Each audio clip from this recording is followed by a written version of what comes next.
Welcome back to the news. There's a stack to talk about, so let's just jump in. First up, 10.15's release date is confirmed as July 11th, which is just under 2.5 weeks away from now. It's just after the Winds of Sanctuary event ends. That's the one that gives you 50% XP and rep, and that means do not miss out on those boosts. It is loopy how fast you can level. My paladin got like 9 levels in a few minutes. Well, okay, like an hour or whatever.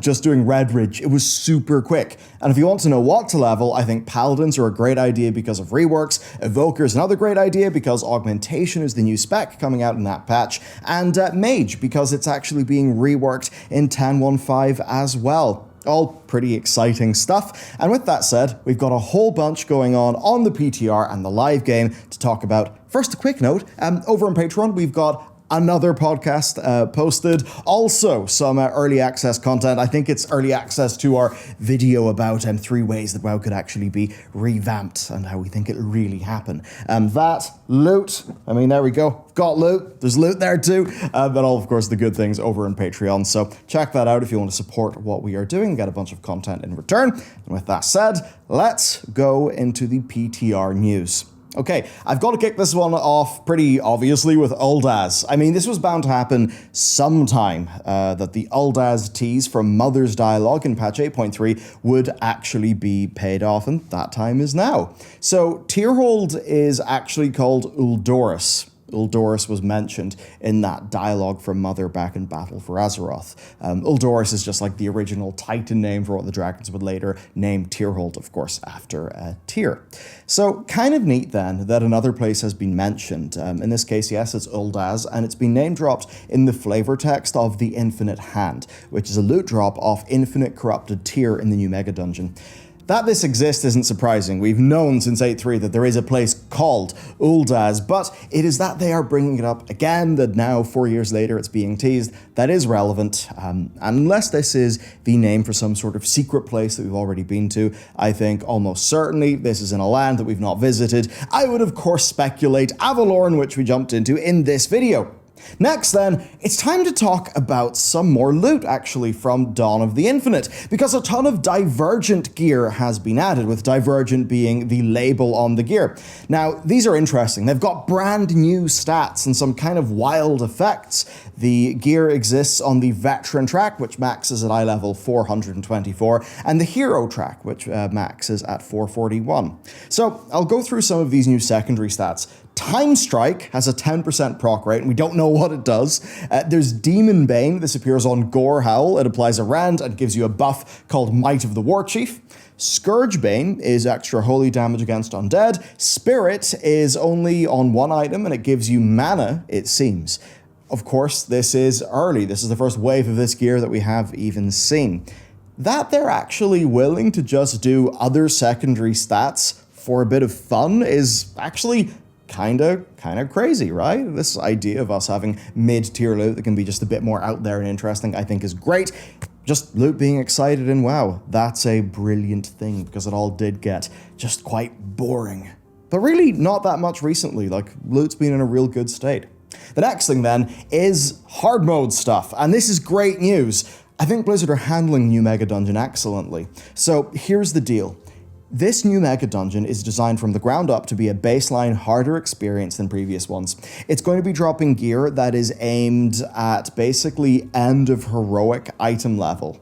Essentially, I think Blizzard likely know that people's gear is fairly good, and that with the new gear upgrade system, that they do need to ensure that this content isn't like dead on arrival when it comes out. So guilds who are still progressing, like later on in Heroic, you're likely going to find this to be a source of really very useful gear. And just looking at the loot table, there certainly are items that have got like a nice surge of power, that have got interesting item effects that you'll definitely want to get. Now, part of the reason why they're okay with this being a bit harder is because 10.1.7, which will follow this patch by maybe 8 weeks if the past is anything to go by, that patch will actually bring the heroic modes of this dungeon. So that basically means it'll be the version that absolutely anyone can do. And I think this idea of this almost being a mini raid, it's being a little doubled down on, because they actually have an achievement called Cutting Edge for completing this before Season 3 starts. And if you do that, you will get the Of the Infinite title. So at the very minimum, I think doing this for the cutting edge title is going to be something that a bunch of people will do, right? Because you call it cutting edge, that now is framed within the same way that people think about raid content. So I think that's pretty good. And I mean, hell, they've even got an Immortal achievement for actually getting a run of this dungeon that's got 0 deaths. I think that's all pretty sweet. Then there is just some more information that we got via interviews. So narratively, this is the first mega dungeon that is actually part of the expansion's core narrative. Of course, focusing on the convergence of the Nosdormu Chromie storyline and then the story of Iridicrond. Now, don't worry, I'm not going to spoil you on PTR stuff. Even if I wanted to, though, the good news is there's actually a bunch of narrative that I couldn't spoil you on because it's actually encrypted, which is exactly what we want to see, right? The way that Blizzard are just keeping more of this stuff a secret, that not everything is ruined, spoiled on the PTR is just brilliant. Now, if you're worried they're just going to burn all of the Infinite Dragonflight story just off in one quick patch in one single dungeon and that they would kind of waste it, they did say that this is not going to be the end of the Infinite Flight. That for now it will finish the Morzon story, but the Infinites are still something that is in play and will be relevant to the game. So, Morzon for now, hopefully some more Infinite stuff being set up for the future, because I think they're a pretty damn good antagonist. And I suppose as well, expect to see many seeds sowed for patch 10.2 and what is going to follow after that.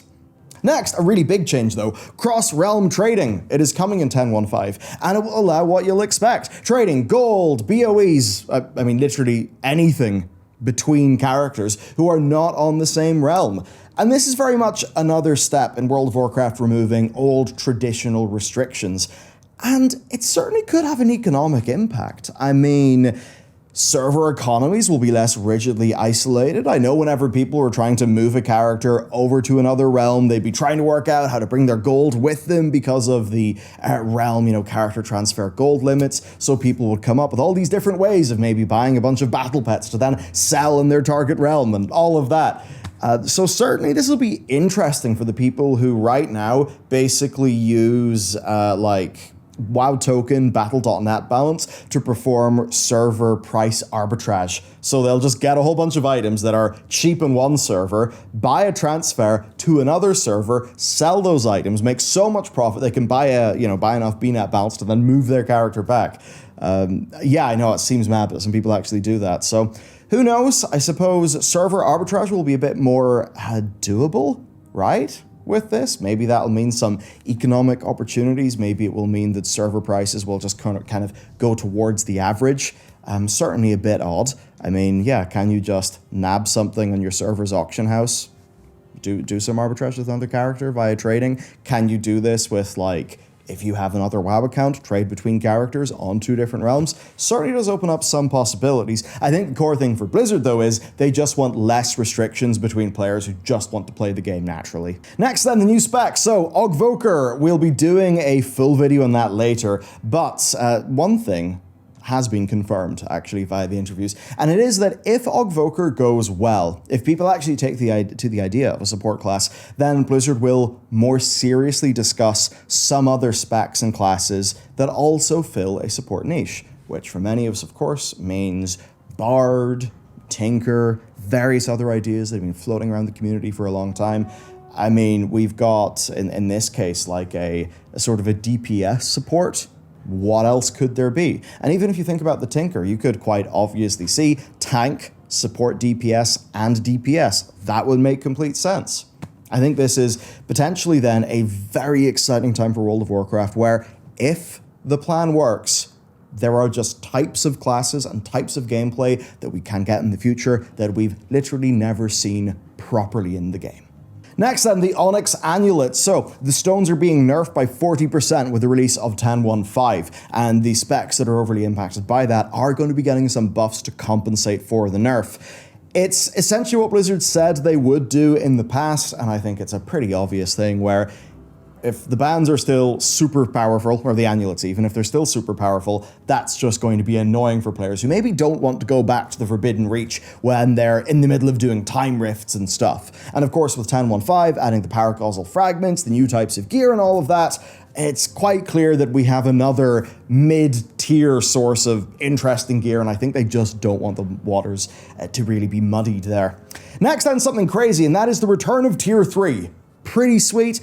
Modi definitely gets like the credit for this, for actually digging it up, so check him out. I'll give you a quick summary of what's going on though. So, he found more of the 10.1.5 tier 3 stuff, and it essentially seems we'll be able to craft full tier 3 sets as well as some of those unobtainable weapons. And this is pretty big because tier 3 has not been an obtainable thing in the game. I mean, maybe it's been on the black market auction house, but if you wanted tier 3, that was just like not an option. It's going to be happening now with these changes that Blizzard are doing to Nax. Basically, there will be some new crafting materials that you can farm up in Naxxramas. For other items, though, it's not just a matter of like getting those materials and crafting the thing. The crafting process is actually a good bit more involved. It requires 300 rank in classic crafting, as well as a whole bunch of the original game's materials, and a sort of thing that's themed around like purifying and deconsecrating the items, and seemingly once you go through that process, you'll get the transmog appearance. It's really cool Blizzard are doing this. Maybe we'll do a guide, or certainly somebody, I imagine Modi will do a guide whenever the time comes and this is actually out in the live game. But just like with what Blizz did with Zul'Gurub in 10.0.7, it is really cool to see them actually go back to that older content where people couldn't get some of the appearances and actually craft some gameplay around it. Fantastic stuff. And then finally, while browsing Twitter, we've seen Keyboard Turn found a few interesting Datamind appearances. There's a Brewfest back. That's the one that actually caught my eye. Brewfest is one of my favorite holidays in the game. That we could get this pretty cool new reward from it is really nice, and hopefully that's going to come with some gameplay tweaks, maybe some new quests, something like that. There are some other interesting items though. There's what looks to be a Void Priest set, a Perdition's Blade themed like rogue set, also some Dragon Staves, and a bit more crazily, Ragnaros's Pauldrons. Yeah, quite a lot. Next then, we are of course in the run-up to a new patch. I thought it would be worth just going through a few things that you should consider doing in the next like 2 and a bit weeks before the patch comes out. Number one, it's pretty obvious, it's leveling characters. Time Walking Warlords of Draenor is up the reset before the buff ends, so that will be really good for like getting the final push, you know, 60 through 70 on a bunch of your characters. Till then though, I'll be focusing leveling characters up to level 60, of course my Paladin first. However, remember that from the week of the 27th to the 28th, well, the week that starts on the 27th to 28th, of course, US and EU, it will actually be World Quest Week. Now, World Quest Week is pretty big because World Quest Week confers with it a buff, right? A buff to reputation. So you could potentially double dip there, and as well, whenever it is Warlords of Draenor Week, you'll have the Warlords of Draenor Time Walking rep buff, and then you will also have the rep buff from the Diablo 4 event. And because a lot of those reputations in Warlords of Draenor are a bit more mob grindy, like that's just going to be a really good time to do those. Another thing I'd say then is don't bother gearing up your alts that much. Definitely level them instead. And I say that because there is new item level 402 gear on a vendor in Valdrakken as of 10.1.5. It seems to cost about like 200 to 250 gold each, so certainly that could get a character going very quickly, perhaps rather than you spending a whole bunch of time in the Zarlat Cavern right now when you could otherwise, of course, just be leveling more characters. Now that 402 gear currently doesn't seem to be upgradable, and I get it, you might want to go to the Zarlat Cavern, you can of course do that, though I do get a bit of a feeling, at least from my own personal experience, even quite soon after patch day, Zarlat Cavern is not the most populated zone in the game. Like, I am finding there's not a lot of people wanting to go kill rares there, which certainly makes me think that this whole, you know, Timeless Isles style of zone with a sprinkle of something in it, that it is just kind of wearing thin for people. Okay, anyway, let's move on though with some in-game news. Number one, Blizzard have added a new item to the Great Vault's Pity Vendor, the Splintered Spark of Shadow Flame. It costs 6 aspect tokens and it gets you half a spark. So basically doing a worthy ally, Loam Niffin, and getting this will let you craft 1 piece of gear up to item level 447 per week, which is pretty nice. That's kind of huge for alts, because you can very quickly fill up some vault slots via like LFR, you know, something super quick. And yeah, you'll then just get a piece of extremely powerful tier gear each week, which certainly does go a long way to making the vault actually feel decently rewarding. Blizzard then have also clarified the Evoker Legendary drop rate. And this was a funny situation. People were very confused about it. And because the little toast that happens in your chat is either realm or region wide, it looks like there are just Evoker Legendaries all over the place. And then people go and they kill Sarkarath every week and they're like, oh, shit man, where's my Evoker Legendary? So the TLDR here is, number one, it is bloody rare, right? It is just rare. But the way it works is, if you do it in Heroic, then you doing it in Heroic covers your chances of getting it from normal and LFR. Those chances are baked into your roll whenever you do it in Heroic.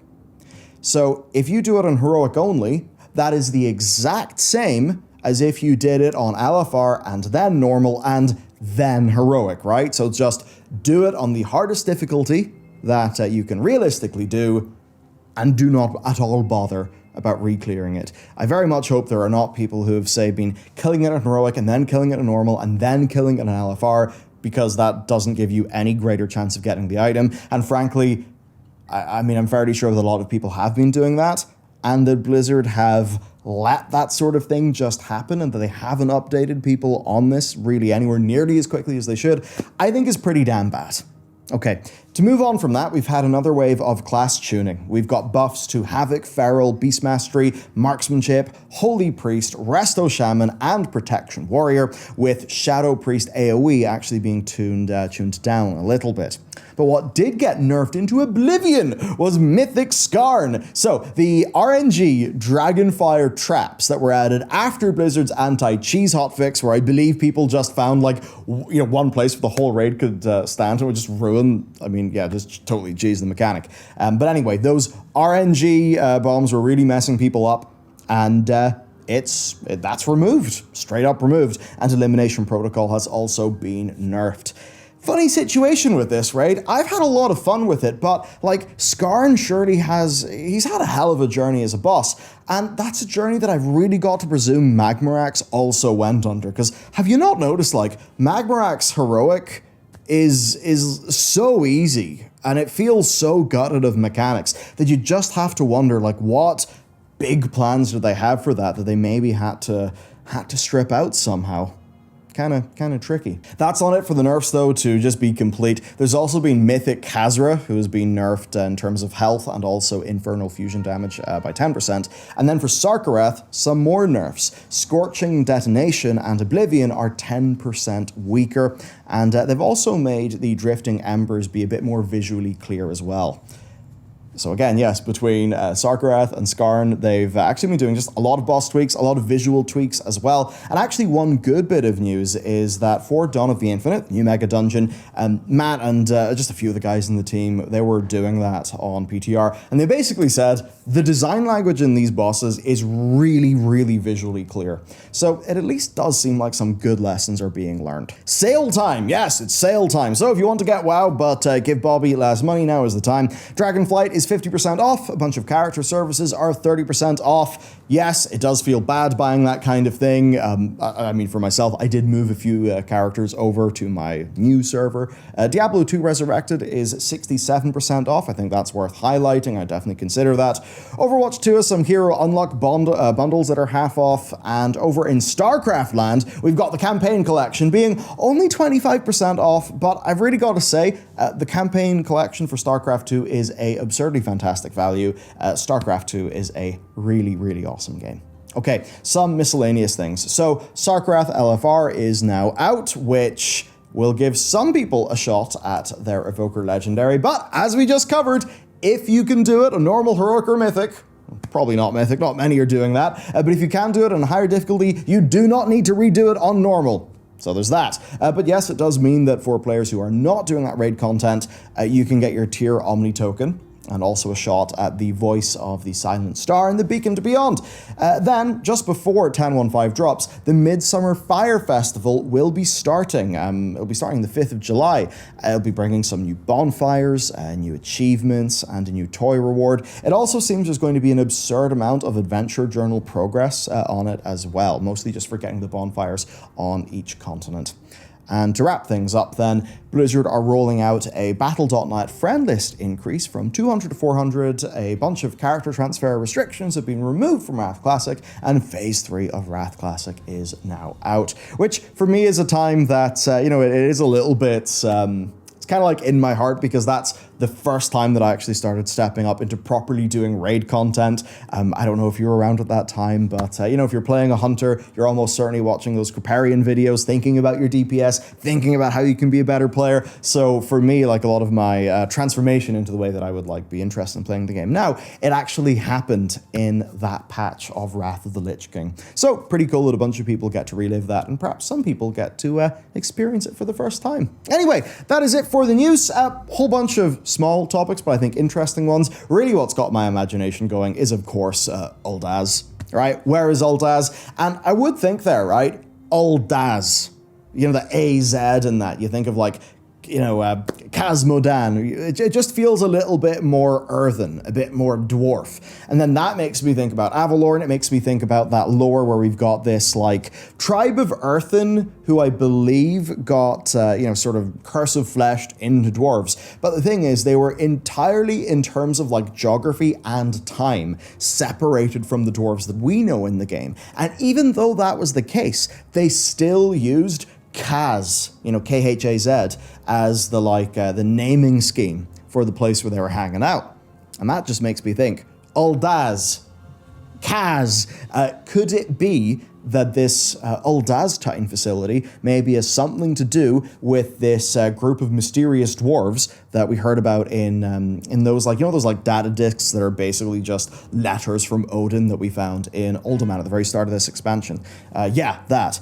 So again, between Night Squall, other side of Azeroth stuff, between all the Avalorn stuff, we now have Uldaz, and Uldaz is maybe feeling like a more earthen, dwarven sort of Titan facility, that matching with this mysterious group of dwarves that Blizzard have hinted at in the lore. Yeah, I mean, it totally seems to me like we're going to be going to wherever the hell this Uldaz place is. Which would be exciting. I mean, hey, if they just say, there's crazy stuff, the other side of Azeroth, there's a place called Uldaz, bunch of dwarves, bunch of new cultures, things you've not seen. I mean, the great journey to the other side of Azeroth that, we don't know what's there. It just feels like such a blue ocean opportunity, the kind of thing that's paying off one of those very, very, very long sort of held mysteries within the game that people have always wondered about. Like, what happens if you go east of east, west of west? You just look at the world map. You look at the, the little drawings of the dragons in the sea in the world map and think, my mind is sparked. What could be there? Surely Azeroth isn't flat.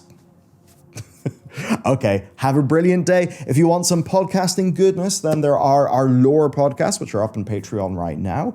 So you can check that out at the link down below, as well as, of course, our loot for this month, early access, bunch of vlogs, whole bunch of content up there. All right, that's it for me. Have a great day. I'll see you next time.